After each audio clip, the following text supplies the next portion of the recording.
Welcome everyone to LGBTQ plus in Arizona panel discussion, the solutions moving forward. Hello, everyone. Thank you for joining us for our first session of the Unity Summit today. I'm super excited to have this amazing conversation with LGBTQ plus leaders here in Arizona. My name is Angela Hughey. I am the president and co-founder of One Community and One Community Foundation. For those of you who don't know One Community, we are the coalition of socially responsible businesses, organizations, and individuals who are moving diversity, inclusion, and equality for all Arizonans forward. Today, we want to talk with our amazing panelists about solutions moving forward to ensure that our LGBTQ plus Arizonans have full equality in Arizona and across our nation. And feel free throughout our conversation to drop questions in the chat, and we'll do our best to cover all of them.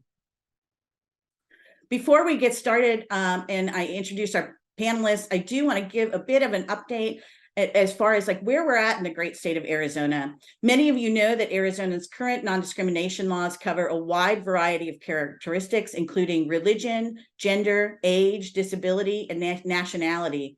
But our statewide protections do not include sexual orientation or gender identity.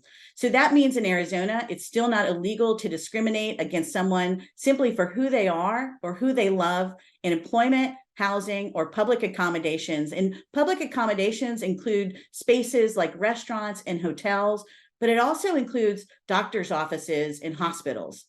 So we do have LGBTQ inclusive non-discrimination ordinances in 11 cities and towns, thanks to all of our work together, but that still leaves a very large portion of our population vulnerable to harm. And together with our panelists today, and so many of you that are joining us for this important discussion, we're all working hard to fix that. As we look at the next year ahead, we should remember state and congressional legislative sessions are both a time of great risk and great reward. In recent years, we've made great strides, repealing the discriminatory and harmful No Promo Homo, which barred any education that promoted a quote-unquote homosexual lifestyle, and gained bipartisan sponsorship for a statewide update to Arizona's current non-discrimination law to include sexual orientation and gender identity. And then last year, we worked with our National Equality and Fairness for All Americans Coalition to help pass the bipartisan Respect for Marriage Act, guaranteeing 1,138 essential rights and protections for all married Americans. And we are so fortunate in the great state of Arizona to have a tremendous ally in Governor Katie Hobbs, who on her first day in office protected LGBTQ plus Arizonans through executive order, and then leaned in to courageously veto a record 12 measures aimed at dividing us and taking us backwards in time. However, this year we were forced to pause as well. We had to acknowledge some realities and admit that we have some intense challenges in our paths going forward.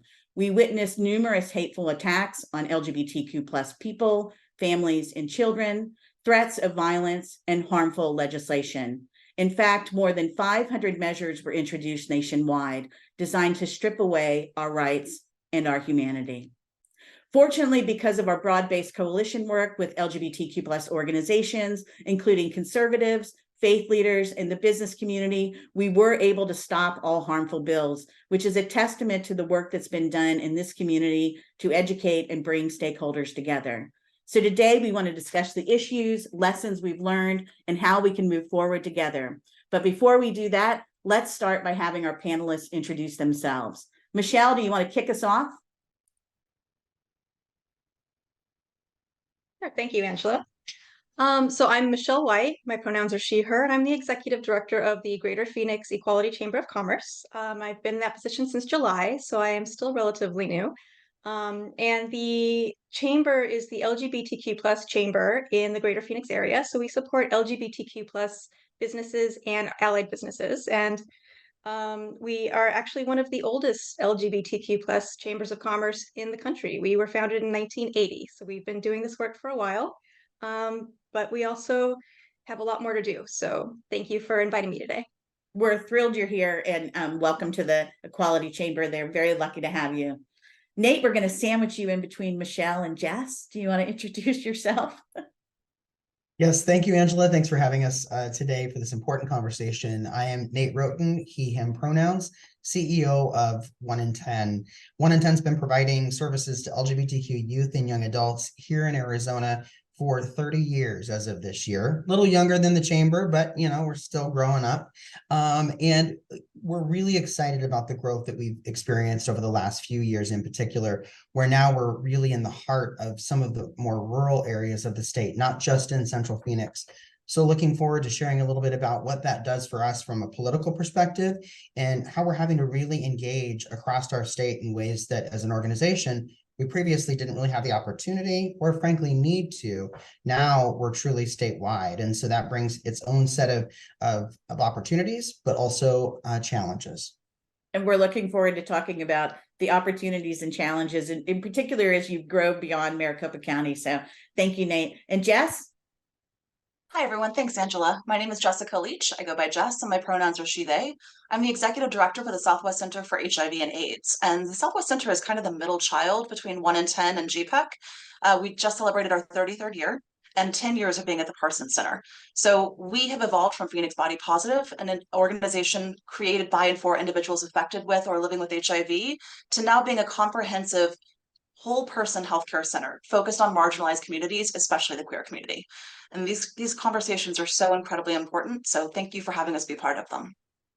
We're excited for this conversation, and thank you, Jess. So as we get started, I think the first question I have is, as we look into 2024, what are some bright spots that you see in the road and the path ahead for our LGBTQ plus community? Who wants to start? I'm happy to start. Dive in. I mean, I think healthcare is always a mixed bag, right? We've got bright spots and we've got not so bright spots. But one of the things that I'm seeing is more healthcare facilities working to be inclusive and to work on providing stigma-free access to healthcare to our community, especially. That is a huge bright spot. I also want to highlight, you mentioned Governor Hobbs. Having Governor Hobbs in office has been a massive bright spot, along with our mayor, Kate Gallego. So having two political leaders who are supportive and inclusive has been amazing for us. Jess, when you talk about healthcare facilities trying to be more inclusive, do you see like opportunities for like a community collaborative with healthcare facilities to help make sure that there's training so that their staff and team members are LGBTQ inclusive, not just providing access to care? Is that something that would make sense? It is actually. I think you were part of our strategic planning priorities. You must have been, because that's one of them, is creating a coalition of healthcare organizations so that it's not just a handful of us that provide this kind of care. We can provide that kind of training, that curriculum for everyone. The Southwest Center actually partnered with Miss Jai Smith, a public health consultant, and she created a level 101 curriculum that we can roll out to new physicians, new nurse practitioners, kids in college, going through medical school, that really helps associate who we are and how they can provide culturally reactive care. We should talk about that offline. I have some ideas for you. And organizations, I want to make sure if you're not already, that you're connected with. Nate, what are your thoughts? Bright spots? Yeah, I think the current political landscape certainly brings a lot of opportunity, as I mentioned. I hesitate to call them bright spots because I am concerned, and I know we're going to get into that in a little bit, but I do think it's our opportunity to ensure that we have the conversations that we need to have with specific groups and individuals so that we can help them have a level of understanding so that it doesn't turn into areas where it's troublesome for the constituents that we each serve. As I mentioned, 1 in 10 provide services to ages 11 to 24 across the state through various age-appropriate programs. And by expansion in 2024, we'll open our 20th satellite. It does give us the opportunity to engage with some more localized groups like school boards. A recent opening of ours was in Sholo, Arizona.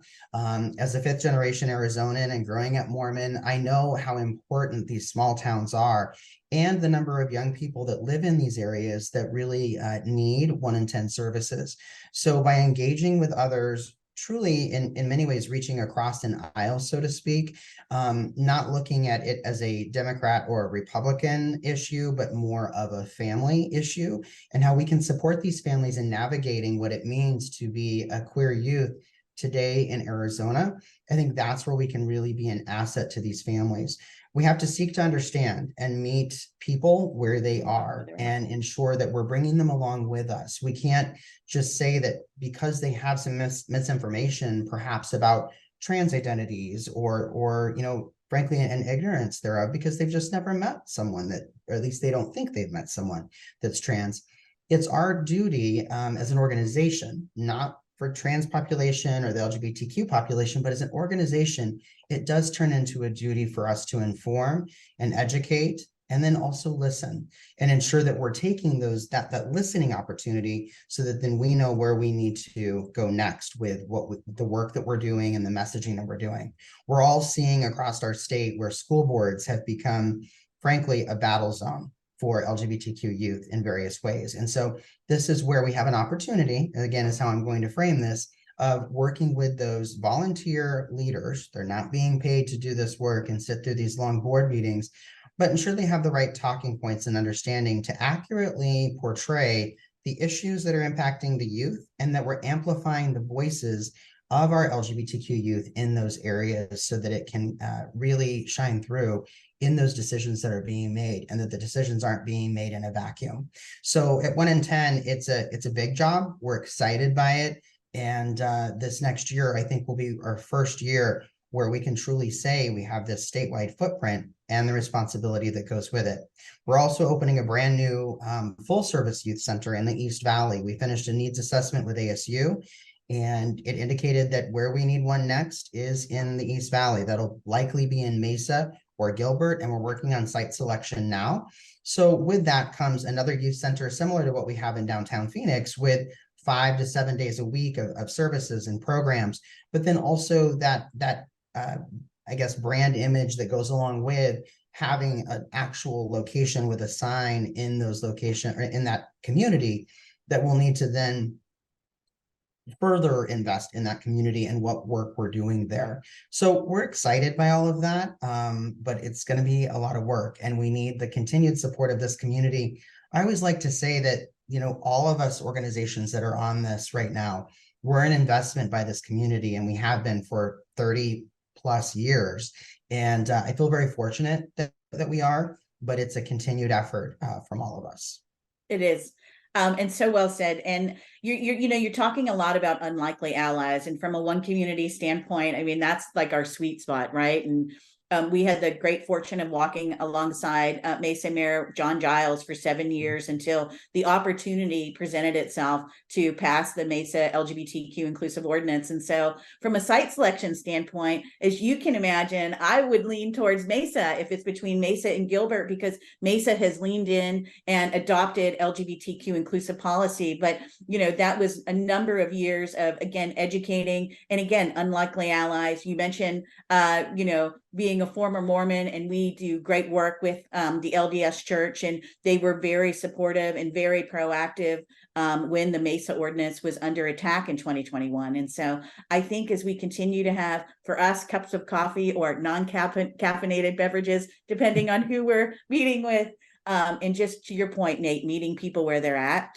people realize that LGBTQ plus Arizonans are a part of the solution, treating us fairly, giving us equitable access, and creating a sustainable future for all of us in Arizona is really what should be a top priority for everyone, regardless of their orientation or identity, right? Right. And I think another opportunity that gives us as organizations is to ensure our board of directors also reflects that. So at 1 in 10, our board of directors represents all sides of the political spectrum. We have active members of the Mormon faith on our board of directors, active Jewish folk. I mean, and I think that we really need to look at what that looks like. So it's not just LGBTQ. Now, it's absolutely critical that we have LGBTQ folks across our spectrum represented on our board of directors. But it's also the parents and different community members that represent all of these other religious ideologies, et cetera, that make us stronger as an organization when we have them at the table, when we're formulating our strategic plans, when we're looking at our opportunities and challenges, and it makes us stronger as an organization. Absolutely. And I would go so far as to say, as a community, our second session today is anti-Semitism, homophobia, and transphobia walking together. And as I mentioned in the opening, we've seen more threats against our LGBTQ plus community here in Arizona than in the 15 years that one community has been around. And we have worked hand in hand, in particular, with the Jewish Community Relations Council of Phoenix. They have been the front line in really detecting threats against our LGBTQ plus community and making sure that they're working very collaboratively with us. And we are working with organizations where these threats are, pointed towards, and including, small businesses. We all unfortunately know the conversation and difficulty that happened with our dear friends at the 10th Week Coffee House. So that, with that being said, Michele and Jess and Nate, I'll come back to you, but let's talk about some of the challenges that you see us facing going into 2024. Michele, why don't you start us off? Yes, I'm going to add two things to the last question, just real quickly. I think that in 2024, I'm excited because we are really strengthening the power of the chamber. We have a lot of plans going forward, so I'm excited about that. So I think we'll really be able to leverage that. And also, we're coming out I'm seeing a lot of businesses really come out of that slump from COVID and really are advancing and coming back to their original, where they were before COVID, or even creating new businesses. So I think we're much stronger economically now and going into 2024 than we have been recently. So I'm excited about that. Challenges. I think the challenges are a little bit maybe more obvious. I think that obviously with the election year coming up, I think we have a lot of decisions to make. And I think that might be complicated for some of us in the community because we now have to vote based almost solely on one issue, and that's not a great place to be in. So I'm curious to see how we're going to navigate that this year. So that would be my biggest concern, is how we're going to best work together with the community to make sure that election goes the way we want it to go.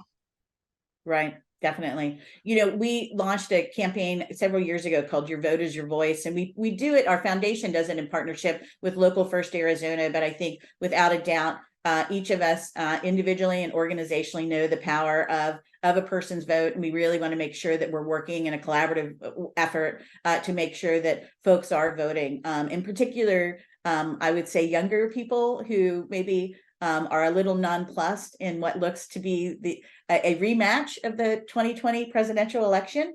I was on a panel recently and just said, this isn't about like someone that you want to date, or you don't have to love the candidate. You need to, but you have to show up. There's a responsibility to participate in democracy.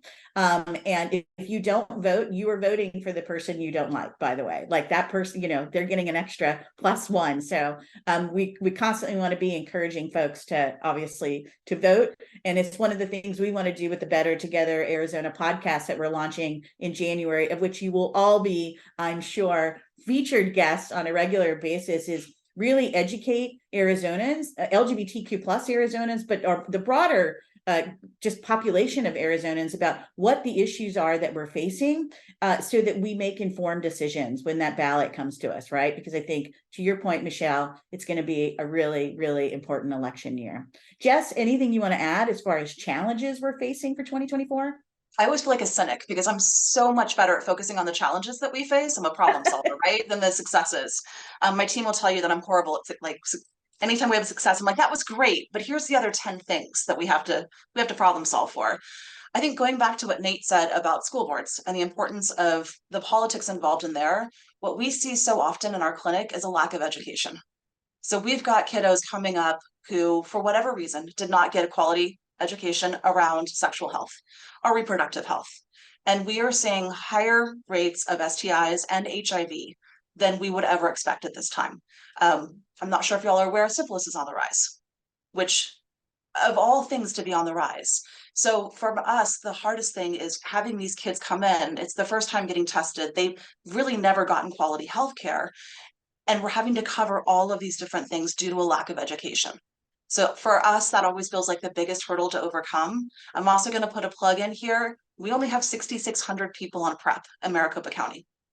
So there are a lot more people that are active in Maricopa County than 6,600. We need to increase that numbers to ensure that we can end the epidemic by 2030.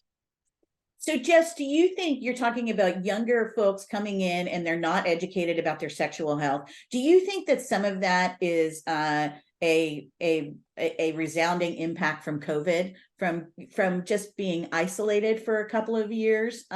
You know, I know I had my own health journey this year, but like was a little late in getting my wellness exam because I just couldn't get access to my doctor's office, right? Everything was virtual, right? So I wonder if maybe we're seeing this compounding effect because of COVID and people just didn't have that actual access to care.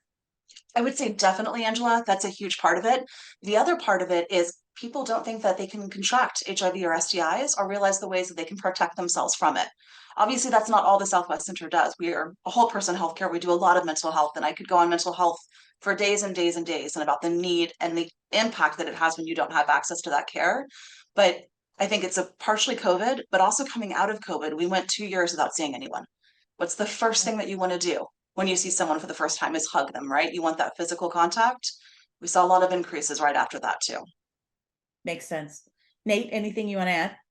You know, one quick example of this is also, I think, in addition to what Jess just explained, is the repeal of no promo homo in Arizona resulted in many school districts walking away from comprehensive, age-appropriate, medically accurate sexual health education. So that's something that 1 in 10 has stepped in to do, but we're only reaching the 1,500 unduplicated youth that we serve a year. Hope to increase that dramatically, but we need to do a better job as a state, particularly in public schools, of teaching, again, medically accurate, age-appropriate sexual health education. That includes things like HIV/AIDS. In our middle school that we launched in August, serving 6th, 7th, and 8th grade, as they've studied LGBTQ history, and they started with Indigenous peoples and then moved their way forward along the timeline continuum.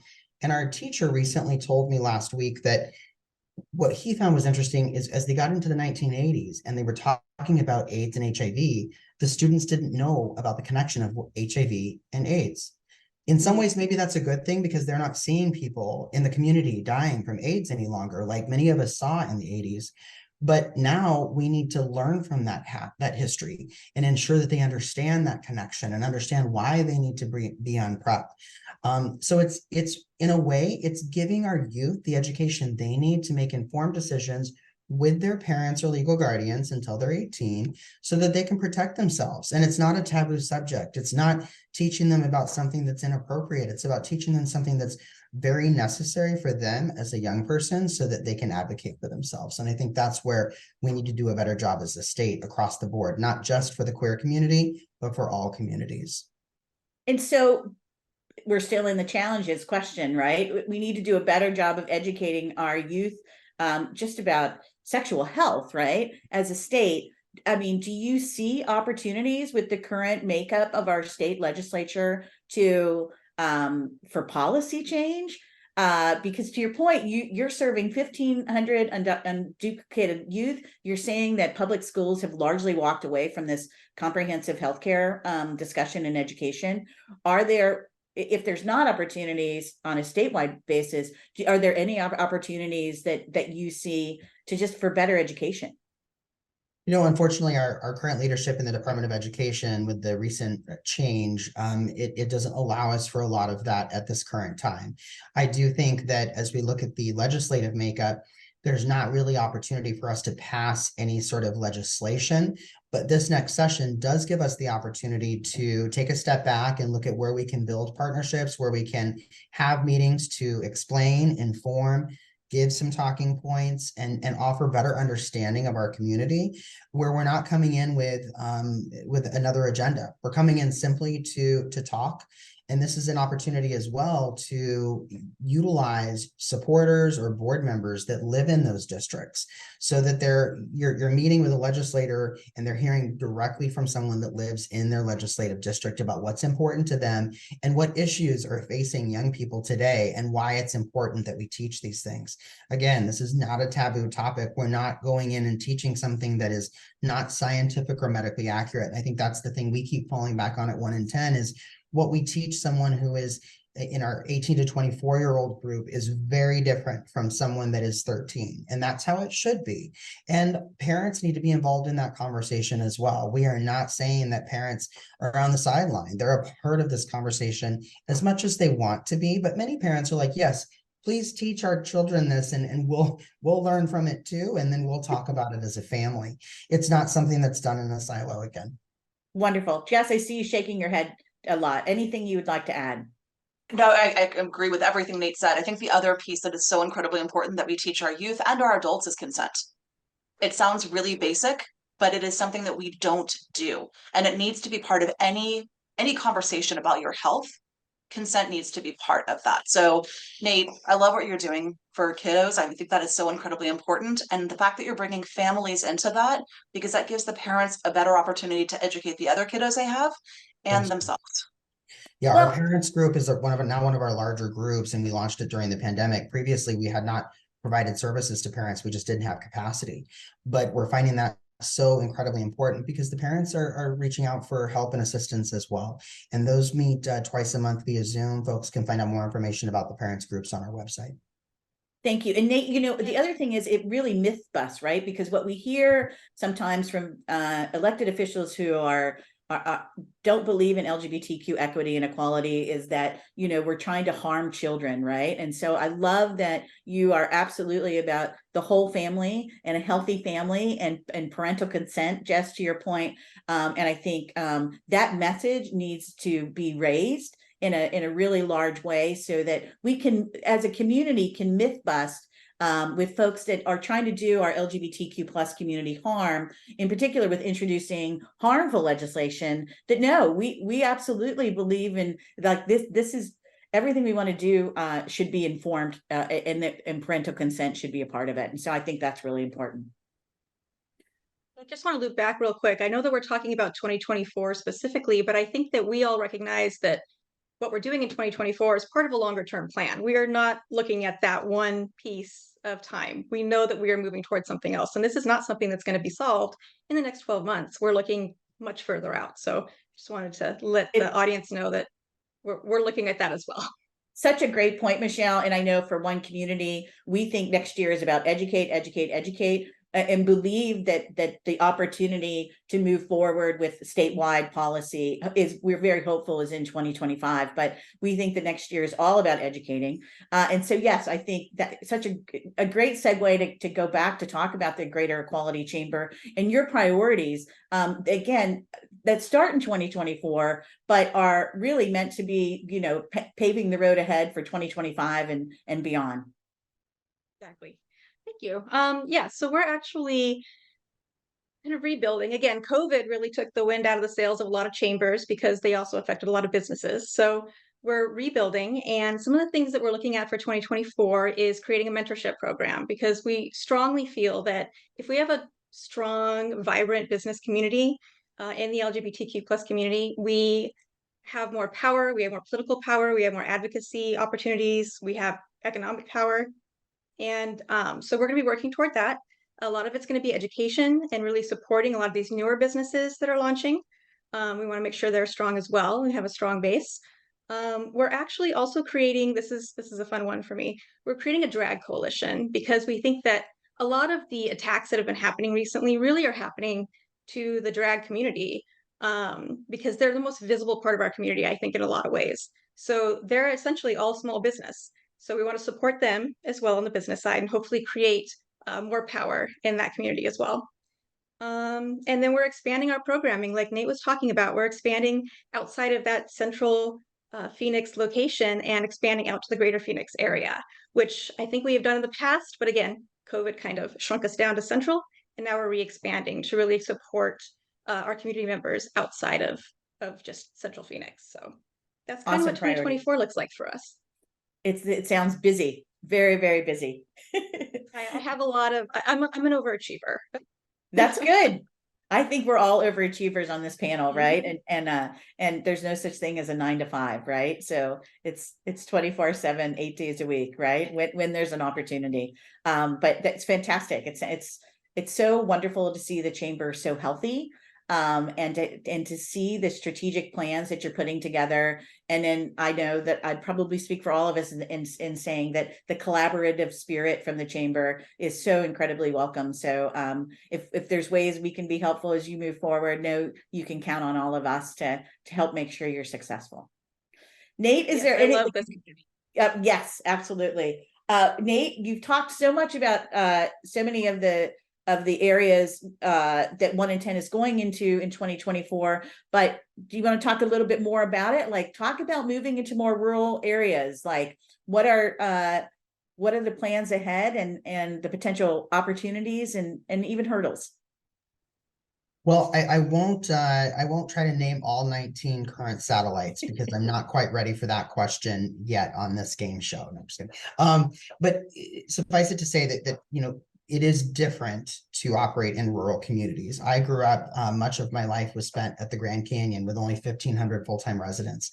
And it's what's important in those communities is different than, say, Central Phoenix. Now, there's a lot of commonalities as well, but I think you have to understand what that local community, what's important to them. I think religion is very important in rural communities, as it is in urban as well, but it takes a different tone in rural communities. I think going back to the school board piece, that we can't forget as organizations that there's the school board, there's city councils, there's different congressional districts. So for us at 1 in 10, our congressional district where our youth center is, with Ruben Gallego as our congressional representative, those conversations are going to be very different than, say, a youth center or a satellite that's in a rural community with a very different congressional representative, but it still presents opportunities. The other piece that we're looking at is how we can leverage our brand awareness as a safe space from a behavioral health lens. So bringing online some direct service while still continuing to partner with many of our incredible partners like Southwest Center. But what are we doing to bring online our own behavioral health model so that we're getting that out to our satellite sites? And that would include things like small group therapy, one-on-one therapy, art and music therapy, as well as telehealth. And that's something we'll be really heavily investing in 2024 as part of our new strategic plan. What we're seeing is that as a state, and this actually goes across the country for the adolescent communities, is that there's just a dearth of services around behavioral health. We have supply here, demand here. It's the age-old thing where it's not reaching equilibrium. And so if we can play a role at 1 in 10 of helping to bring online those folks that are trained in adolescent queer behavioral health, we can be part of the solution to that problem. And we're bringing back our MSW internship program. We had it formerly many years ago with someone that many of you now know as Governor Katie Hobbs overseeing our program. So we're bringing that back and also looking at how we can offer additional training and internship opportunities for folks going to ASU that can come and do their internship hours working with queer youth to better understand exactly the issues and problems affecting the population and then be part of that solution, while continuing to double down in our work around suicide prevention, self-harm reduction, and things of that sort through our evidence-based intervention or prevention model called Sources of Strength, which really weaves into all of our programs, including our summer camp and our retreats.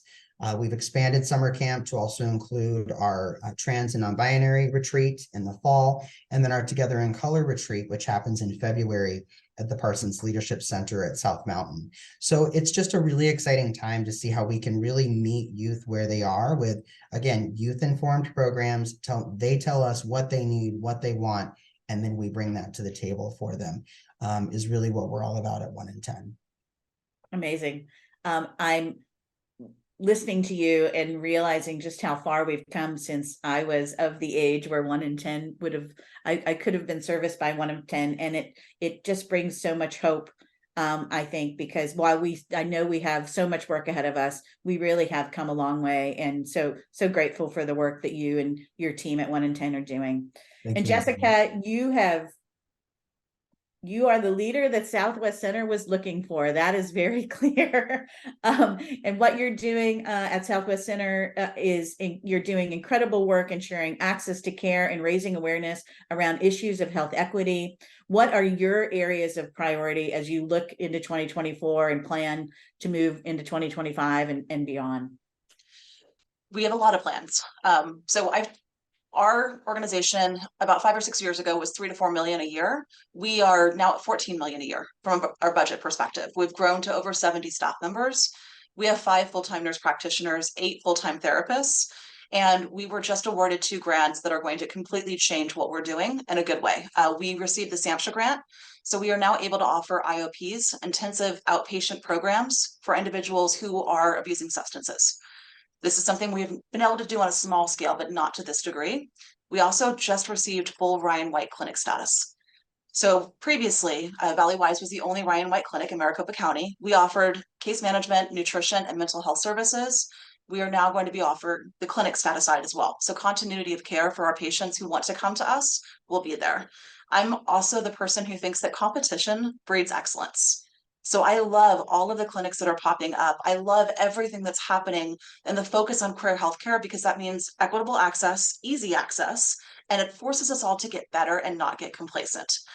One of the things I am looking forward to is, much like Nate, looking at a potential satellite location, probably sometime towards Q3, Q4 of 2024, and partnership more than likely with another agency. We know that based on our data analysis, access to care in the far East Valley and the far West Valley is very difficult for members of our community. So how do we reach them when telehealth is not always a good option for individuals? So that's a huge stretch for us, but it's one of our major priorities. It sounds like an amazing year, and congratulations on receiving the 2 grants. There's no doubt under your leadership, Jessyca, that Southwest Center is just headed in a direction. You can feel the momentum and the positivity that comes from Southwest Center. So I know I speak for all of us and just saying we're all so grateful for your leadership, and again, congratulations.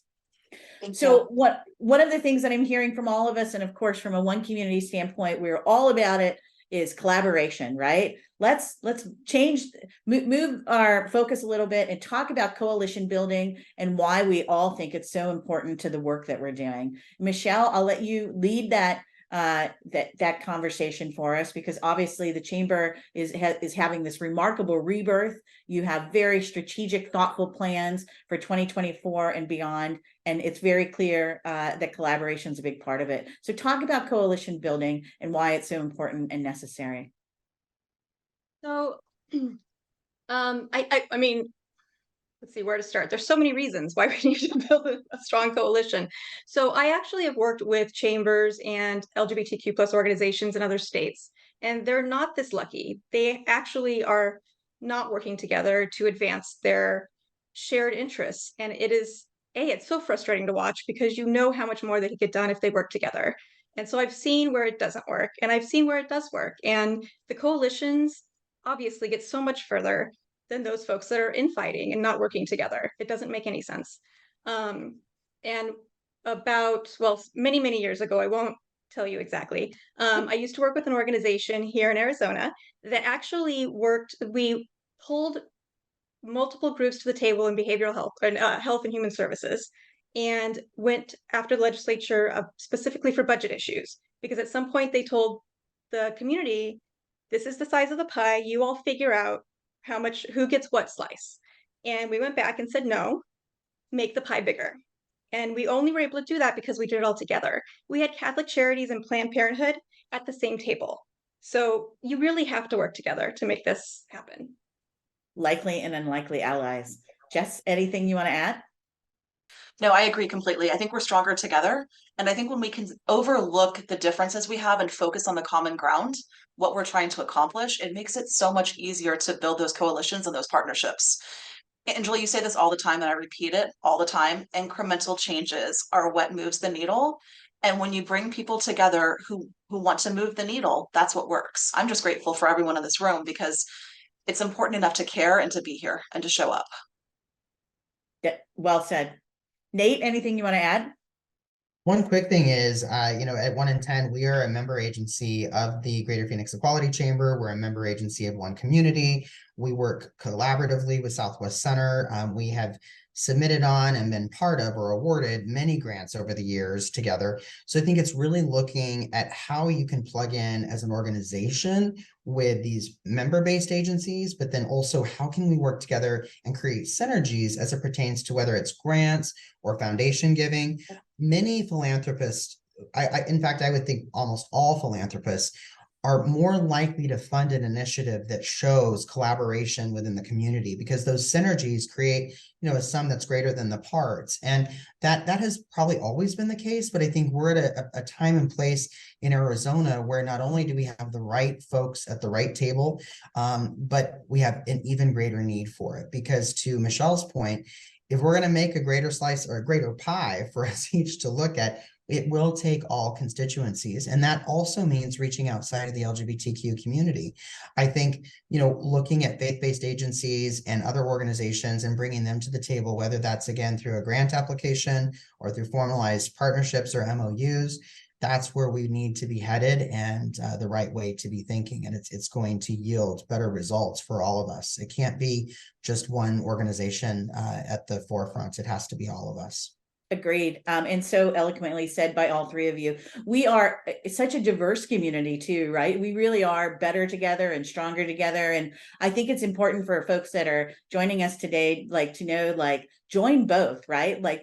One community in the Greater Phoenix Equality Chamber are not in any way, shape, or form competitive. We do different things. And I think the answer so many times is right? We're members of the Greater Phoenix Equality Chamber and proud members, right? And the chamber is our members of one community. And we call on the fine folks at the chamber, as well as Nate and Jess and other LGBTQ plus community members, depending on what the need is from a policy standpoint. But then Nate, to your point, we work with likely and unlikely allies at one community as well. The business community has done a really magnificent job in safeguarding and protecting the LGBTQ plus community, really since SB 1062, which was in 2014. So we're 10 years into an inclusive business coalition. And, the question is, who does the elected official want to hear from? And sometimes it's not the LGBTQ plus community, but it is the business leader or the sports team, and you can go down the line. So for us, it's about making sure that all of our likely and unlikely allies, including members of the faith community, so well said, Nate, I think understand our issues and know that they are never walking alone. We're always walking beside them. And what is good for the health and well-being of the LGBTQ plus community here in Arizona is good for the greater good of Arizona's community. And so grateful for all of your comments and willingness to continue to coalition build, because we really are stronger when we all work together. So with that being said, we've all kind of hinted or directly said we think that 2024 is going to be full of some challenges. What are the things that you think we need to do to move through 2024 in the most successful way? Obviously, education and coalition building, but things that you want to specifically touch on in any way, shape, or form to make sure that our community is as healthy as it can be through what we think is going to be, difficult waters in 2024. Michele, you want to start us off? So I would love to see something that we do in organizations is strategic planning, if anyone listening is unfamiliar. And we'll look at, 1, 3, 5 years out. I would love to see us do that as a community all together to make sure we all generally are moving in the same direction. But if we could really formalize a plan and see where we want to be in 5 years and be very strategic about it, because we've seen other factions do this and do it successfully. And I think it's our turn to make that plan and do it together. So I think that would be my number one goal. I'm like, we need to do it. And folks that work against the LGBTQ plus community, obviously, to your point, Michele, have yes, they have long-term plans and visions on how to keep us from gaining access as well. So what a great idea. And yes, sign us up. Jess, what are your thoughts? Education and votes. I think to your point, you made this earlier, we have got to work with all of our communities, all the people that we serve, to really focus on the importance of your voice. Your voice gets heard every time you cast a vote. And we can do that in a way that does not obviously tell people who they should vote for.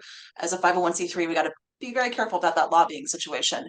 But we can also educate on why voting is so important. And we each reach so many people. I mean, 1,500 kids every single year, many of whom are coming of age. What does that look like? And for us, all of our clients and patients that we hit through outreach and in our clinic and outside of our clinic, that's going to be, I think, the biggest piece to me. We won't see change until we get elected officials in who can support us.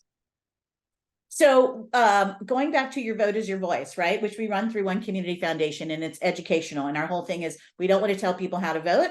We want to encourage them to vote. And like we've actually talked about like how can we gamify this, right? Like how can we make voting and democracy fun, right? As opposed to something that you dread. So maybe we can have this strategic planning session that Michele has absolutely put out there, and such a fantastic idea. But if we could all collaborate on your vote is your voice, and we've had from one community standpoint wonderful conversations. Obviously we partner with Local First Arizona. We think doing something in the business community could be like really cool and fun as well.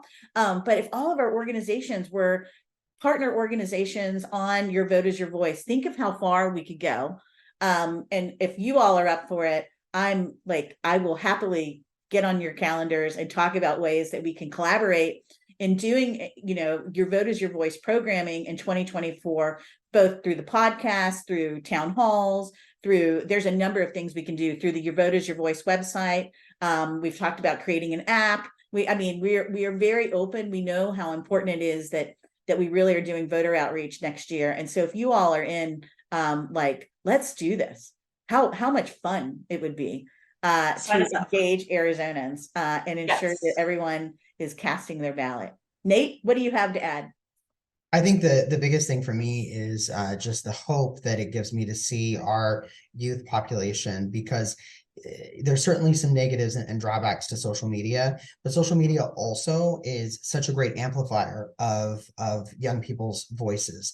It also is a way for them to connect with others, and whether it be Taylor Swift encouraging people to register to vote, it's an important aspect that we shouldn't overlook. And this younger generation is coming to a voting age armed with more information, or equipped with more information than they ever have before.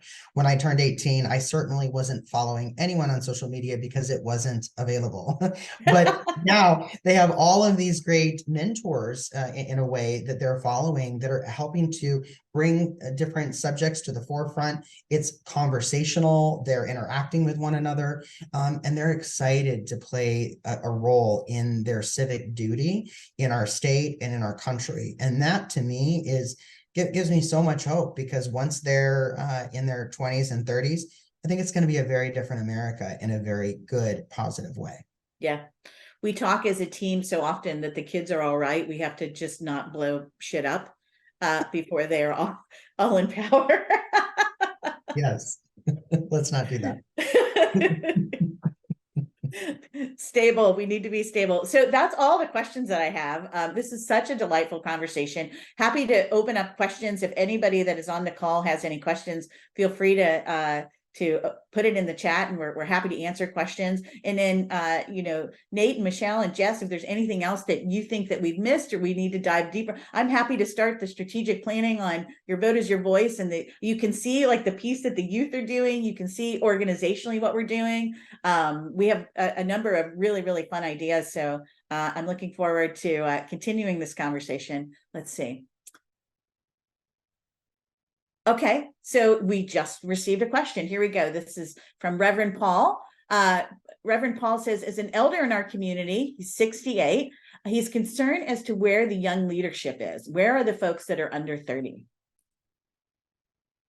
Nate, you want to take that, since you— Sure, and I think he may, and forgive me for making an inference here, but I think he may be talking about perhaps political candidates. You know, we don't see a lot of folks running for office at an earlier age. There certainly are a few examples, but we don't see a lot. And I think part of it is the amount of money that's required, and many races are just not competitive if you run clean, meaning that you're not doing, you know, you're using public financing as opposed to private. So I think there's a few changes that could be made there. There's a great organization called Leading for Change, which is a progressive fellowship nonprofit that young people can, young and old people, it's all ages, but the young folks that go through it, I really see a dynamic shift in the way that they look at politics and their ability to perhaps run for office. And I think that's one way that we as organizations can help to support those that have an interest, because it's scary nowadays to put yourself out there, particularly as an openly gay or queer individual.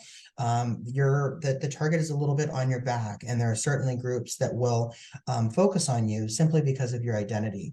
So really making sure that we're supporting those folks that are putting themselves out there running for office, and that we're looking at the issues that impact young people. So the issues that impact someone that is 25 is very different than, say, in their mid to late 40s, like myself. I think we need to really be attuned with what's going on there. But more than anything, it's that support piece, and then supporting organizations or being knowledgeable about organizations that are helping to prepare our young people to run for office, like Leading for Change.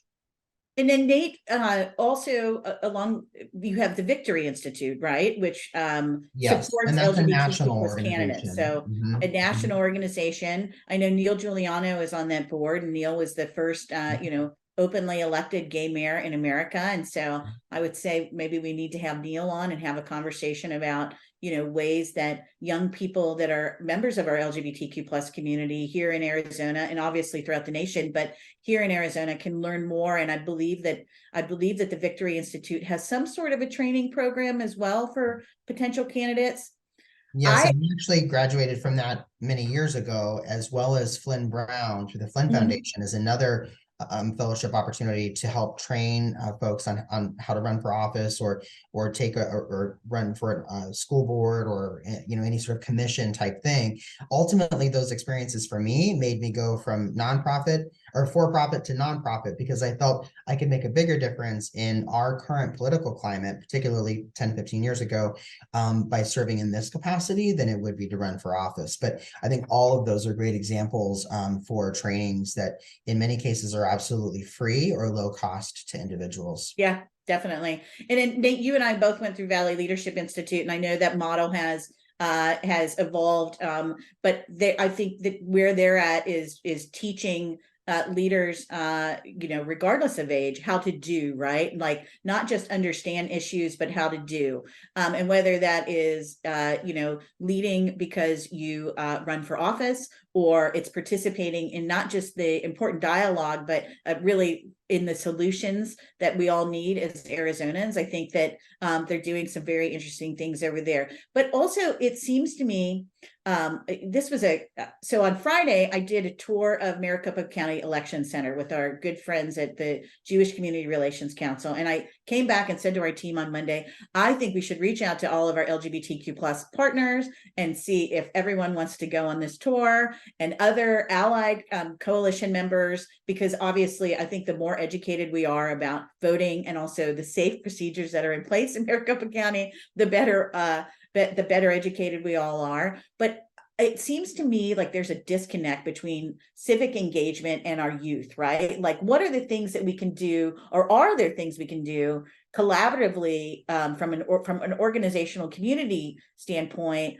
to really introduce young people to civic engagement too, right? Like outside of Leading for Change and the Victory Institute, like do our youth know about boards and commissions, right? And whatever city or town that they're in, and that they can participate in boards and commissions, right? Like, do they actually know like how government works? And those are the questions that always arise with me. And I just, it seems to me like there's a gap there. So I'm trying to figure out, I guess, how to fill it. I think so Reverend Turner also asked about leadership in nonprofits. And I think that that's a good way to get you started, to really kind of welcome it into the nonprofit sector and start training them on how to really manage or work within the nonprofit sector. And then they can move on to civic engagement. And I think that's a really nice kind of parlay into that space for a lot of people. So it's kind of up to us to really create opportunities for younger adults as well. Yeah, absolutely. And then Michele, you're creating a mentorship program for young businesses too, right? And I think that like really, obviously, we so believe at One Community with our unity pledge and the work, the way we have our socially responsible business coalition, that the business community is a very large part of the solution too, right? So continual training within the business community to let them know that their voice absolutely matters. And then like, it seems like we should do a training on like how to register to speak, right? And these are the issues, right? So these simple things so that folks actually know that there are ways to let your elected officials at our state's capital, and then throughout our municipalities as well, know what your opinion is on matters. So I don't know, could Well, be and some to move, yeah, moving further into that coalition space, we know there's organizations already providing those services. We could also connect with them and make sure that our folks are connected with those services. Oh, absolutely. Side note, on the mentorship program, we are actually hopefully launching 2 cohorts. One is going to be a for-profit and one's going to be a nonprofit to help those younger leaders develop their nonprofits in a space that helps them be strong. And fantastic. And again, let us know how we can be helpful and if we can. And so this is going to be our final question, I think, from Edgar. And it's a fantastic question as well. And he's looking for volunteer opportunities for people to help out with all of our missions. So I think what we could do is, I know we're going to send a, in case you missed it, email for folks that signed up for the sessions, but were unable to attend. We would be happy to put links to all of your organizations, or if you want us to go a step further, your emails in, you let us know how far to go. But we're happy to share everyone's information. And then if you want to talk about volunteer opportunities coming up as well, we have 4 minutes left, so go for it. I will say we always need volunteers. So there's opportunities on our website listed, but we have everything from packaging condoms, which is way more exciting than it sounds, I promise. We send out 1.6 million condoms a year, and they typically come from our basement through our nice package program, all the way to First Fridays and then opportunities within the office. So we are constantly on the search for good volunteers. And I do want to add one thing, Angela, about the prior topic. I think youth are disenfranchised with the ability to make change. I think there's a feeling from kids that no matter what they do, nothing is going to change. So giving them the opportunity to see how elected officials actually enact change in real life, if it's a city council meeting, anywhere else, that might help them realize that they too can be part of that. We used to have a civic engagement program, and it was called Together We Make a Difference. And we would like go to city council meetings and meet with the mayor and meet with, the city manager and things like that. And so maybe we need to collaboratively think about dusting that off. It's not a heavy lift. And I think that could be fun. Obviously, we can do lobby day and do lobby days at the Capitol. But I think just showing folks how their voice actually does matter, and getting the opportunity to meet elected officials that want to hear from our young people as well. Maybe that helps with some of the disillusionment. And we're always open to other ideas, but maybe we need to dust some of those old programs off. I think we're going to do a multicultural conversation with the candidates for mayor in the West Valley, which we're excited about. And when we've done those are always highly collaborative and well attended. And now, with Zoom and live streaming, the opportunity for folks to attend and participate, from your home as well. So I don't know, sounds like we're coming up with some cool ideas going into 2024. Anything else any of you want to add? I guess just a big thank you to you, Angela, and One Community for helping to amplify these particularly important issues. Grateful. It's always wonderful to spend time with remarkable leaders in our community. You all give us great hope. And I hope everyone that joined us today knows that they're steadfast leaders that are deeply, deeply committed to making sure that our LGBTQ plus and allied communities are successful and safe, and that we're creating really a thriving future for all of us. So thank each of you. So grateful. And thanks again for spending time with us today. Thank you. Thank you.